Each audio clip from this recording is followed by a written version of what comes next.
on this edition of Cogeco News. 4 new cases of the coronavirus in our district. Remembering the life of Lou Gagne.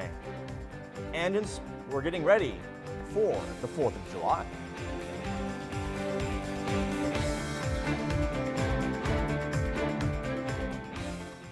Welcome inside the Your TV studio for this Friday edition of Cogeco News. Truly local, my name is Clark Heipel. A respiratory outbreak has been declared at the Water's Edge long-term care home in West Ferris. The North Bay, as the staff of the branch is working with the Water's Edge to provide important health information. Now, this positive test was a staff member that tested positive for the coronavirus. The health unit states that it is important to remember that most people with COVID-19 have no symptoms or mild symptoms, and that the elderly population is more vulnerable. We now go to the latest data released by the North Bay Parry Sound District Health Unit on this Friday. As mentioned, 4 new cases of COVID-19, 4 new positive tests. Those 4 new cases were among nearly 500 people tested since yesterday, and this data was released on July 3rd at 3 p.m. 5 people are currently self-isolating. We do have some very sad news to report on this Friday. North Bay, Northern Ontario, and the Francophone community has lost a true advocate, a kind soul, a family-oriented woman, and one heck of a Blue Jays fan. Les Compagnons activity coordinator Lou Gagne has passed away at the age of just 61 years old. I had the opportunity to meet several people today who had these stories to share of Lou.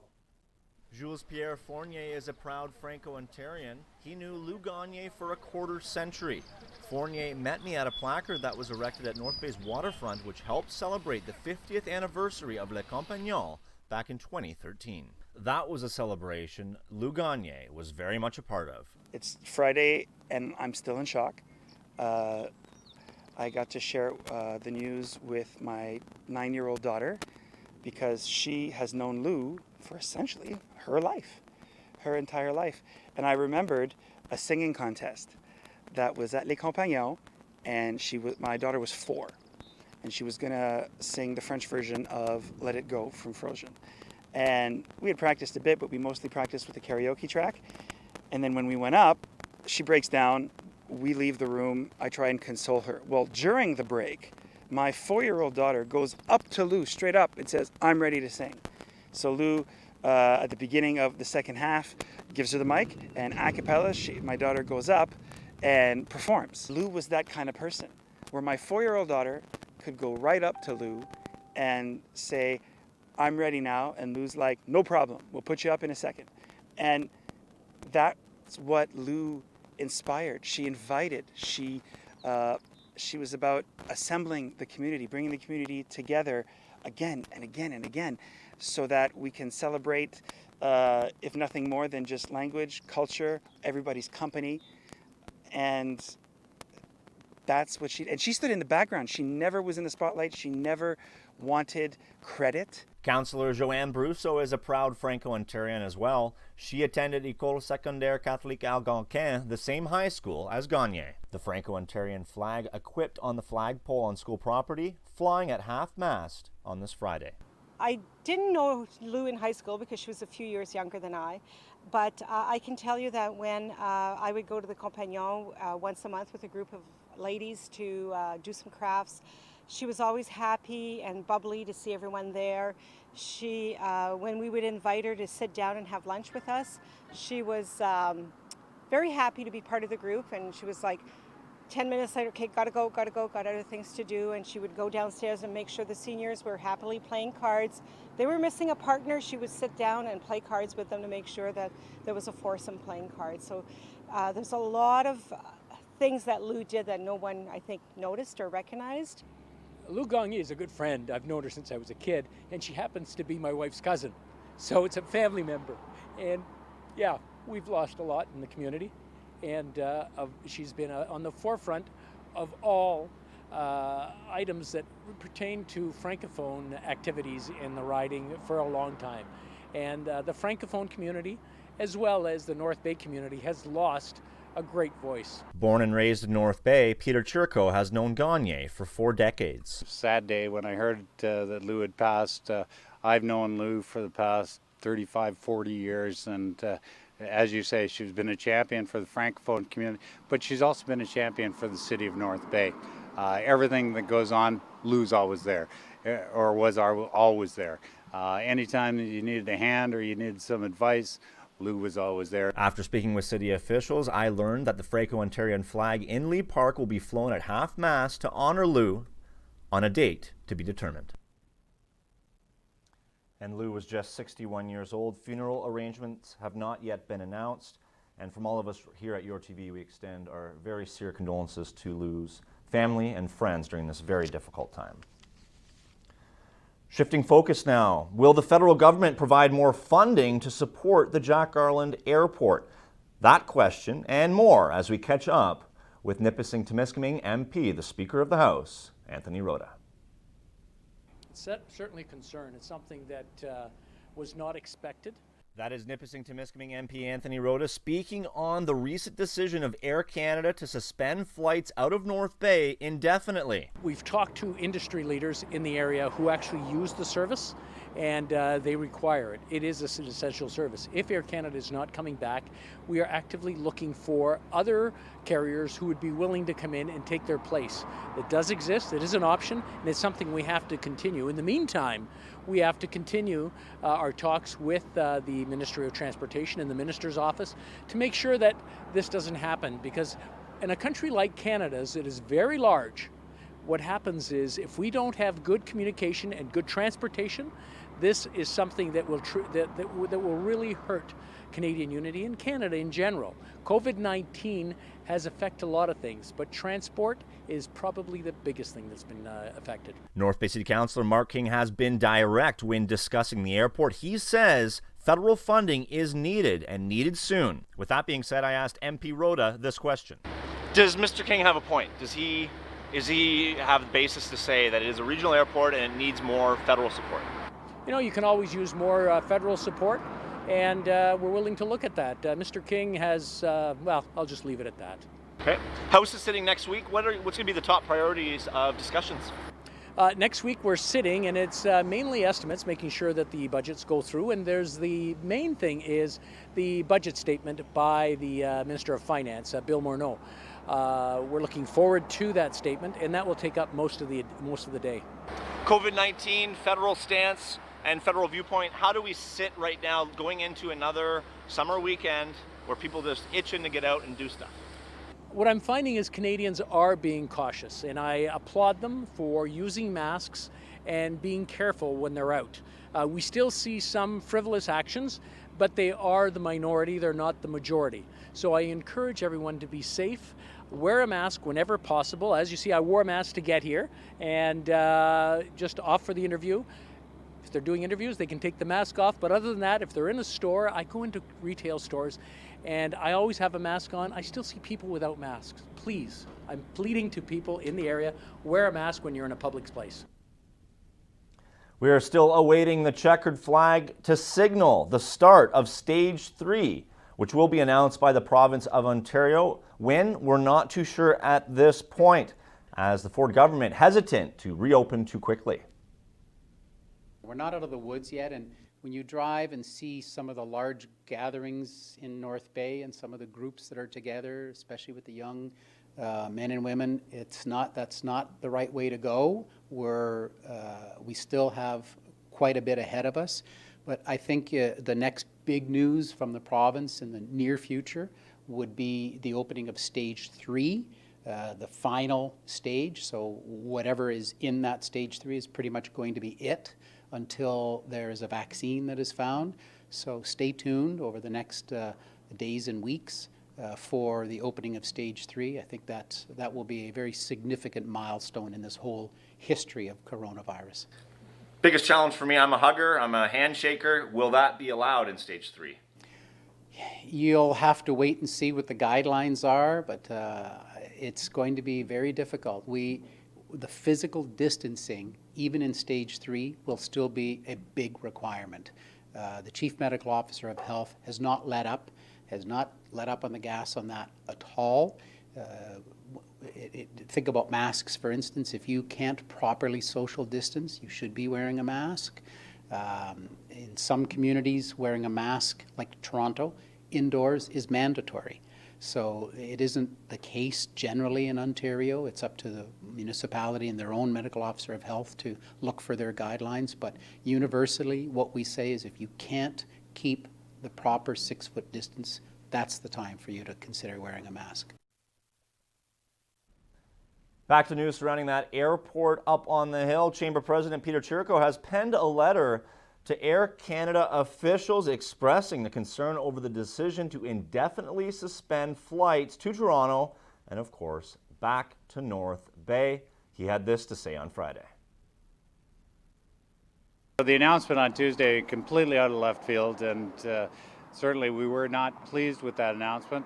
We have forwarded letters to the President of Air Canada along with the regional representatives as well to express our displeasure in that announcement, and hopefully that they have a bit of a change of heart and look at establishing or at least providing us with some service, because that is our only carrier to Lester Pearson Airport. So at this point in time, and we have no options, as we come out of this COVID pandemic, the recovery of that air service is definitely something that our business people need and will need in the future to go along.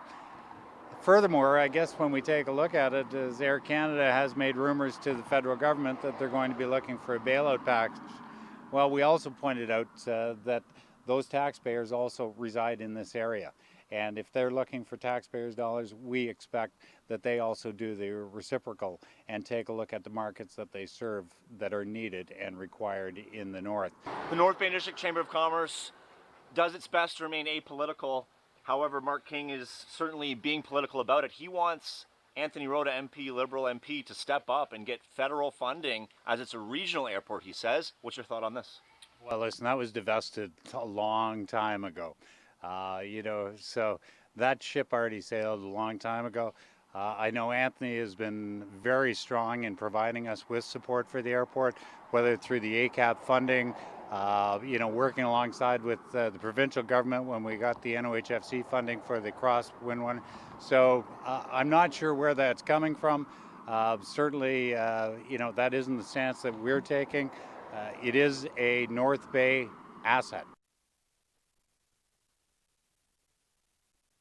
We have reached break time here on this Friday edition of Cogeco News. Do stay tuned. We talk bike lanes and the 4th of July. All that and more right after this.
We're back on this Friday.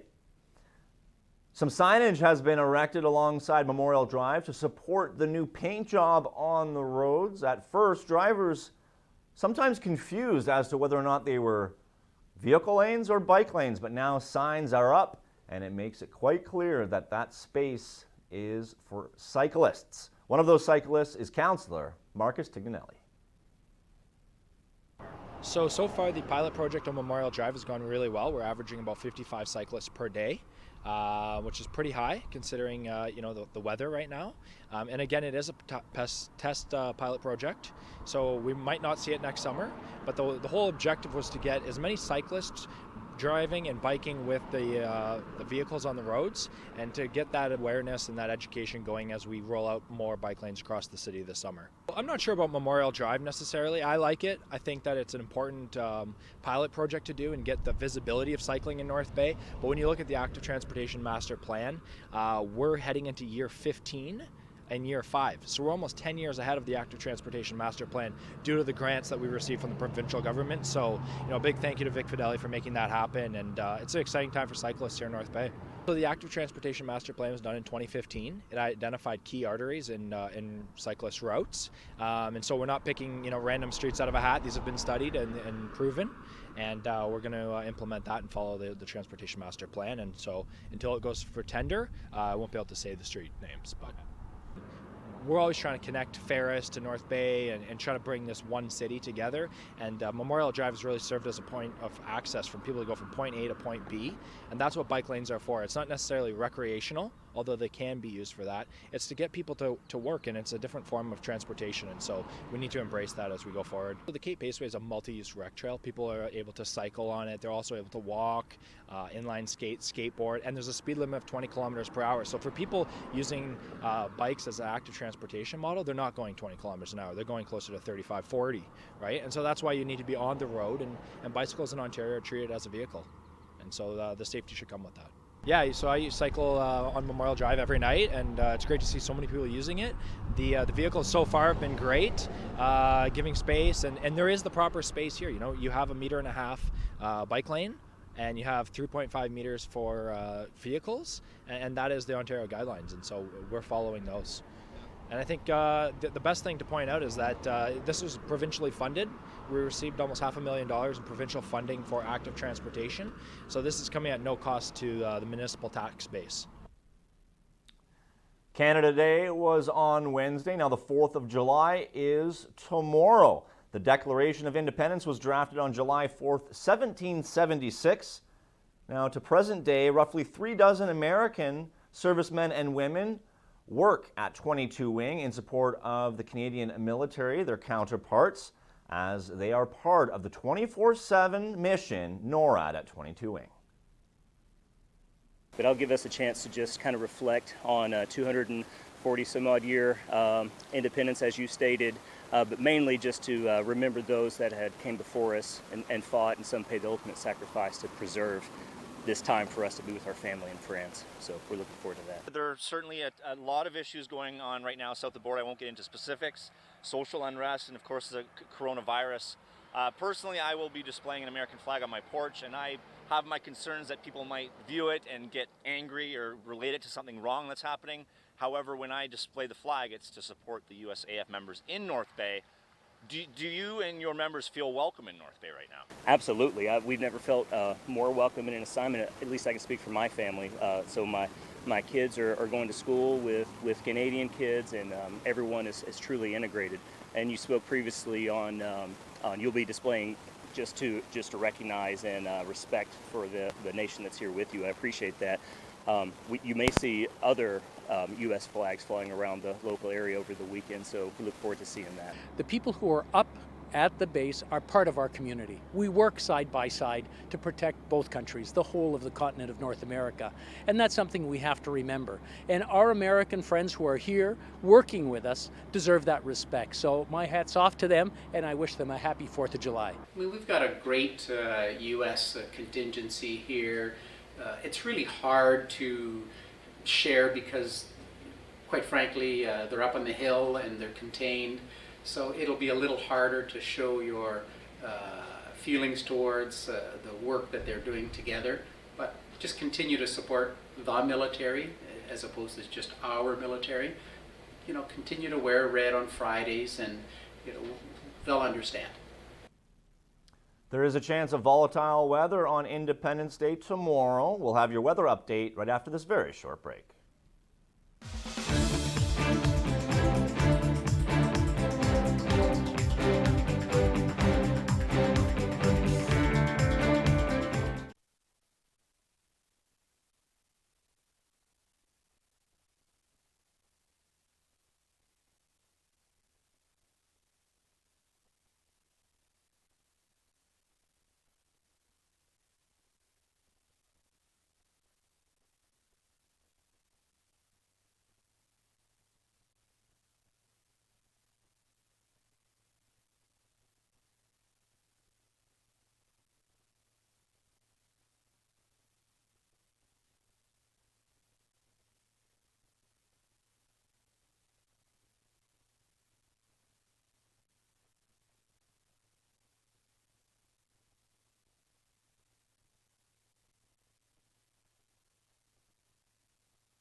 Weather is brought to you by Canadore College.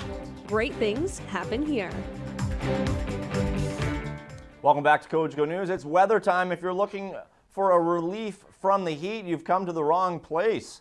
Only tomorrow, in the extended forecast, tomorrow is the only day below 30 degrees for the daytime high. Summer is in full swing, and tomorrow is the 4th of July. Let's take a look at that 5-day forecast. Overnight on this Friday night, very slight chance of a thunderstorm, 17 degrees for the low. That chance of a thunderstorm is tomorrow, as it's going to be 28 degrees and 18 for the low. Mix of sun and cloud, as well as chance of a thunderstorm. UV index 9, SPF 4,000. On Saturday night, clear, low of 18, as the skies will be clear. Sunday, sun and cloud, 30 and 8. Oh, we jumped the gun here a little bit. Well, all you really need to know, it's hot for the rest of the way. Let's go right to the almanac. Yesterday, my dad's lucky number, 32, and a low of 16. The normal high, 25 is the normal high. 13, lucky 13, the normal low. We have reached break time here once again on Cogeco News. Do stay tuned. We'll have your sportscast right after this.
Sports is brought to you by Tag Construction for all your construction needs. Welcome back to Cogeco News. The priority selection is complete. The import draft is complete. The pieces are in place for the battalion. We just need the game on the ice. More from the battalion as it was import draft week. It's going to be way easier with me. So he said, I hope you're gonna help me. So of course I'm gonna help him because for sure I went through it.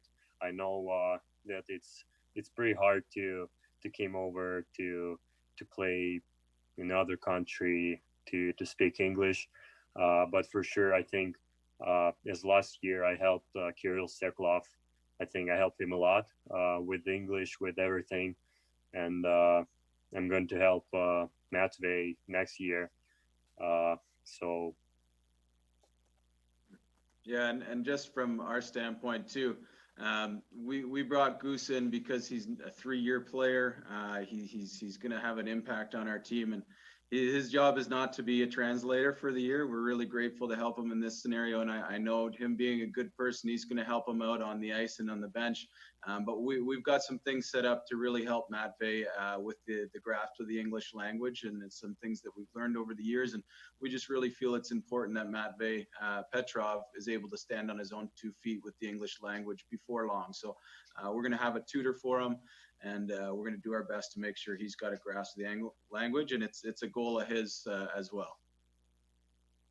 Well, I think it should bring a lot of confidence to the players on our team, our fan base, that things are going in the right direction. I know that both players, there's going to be lots of opportunities for them to succeed.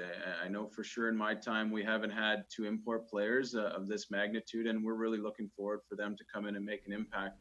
But as a whole, we want to be a winning team. We want to put banners in our building, and I think we're going to have the opportunity to compete for those in the next couple of seasons. And the 2 Matveys are going to be really big for us. They're going to. We have reached the conclusion of this edition of Cogeco News and the end of the week of Cogeco News. Tomorrow is the 4th of July. Celebrate responsibly, and we'll see you back here live at 5 on Monday.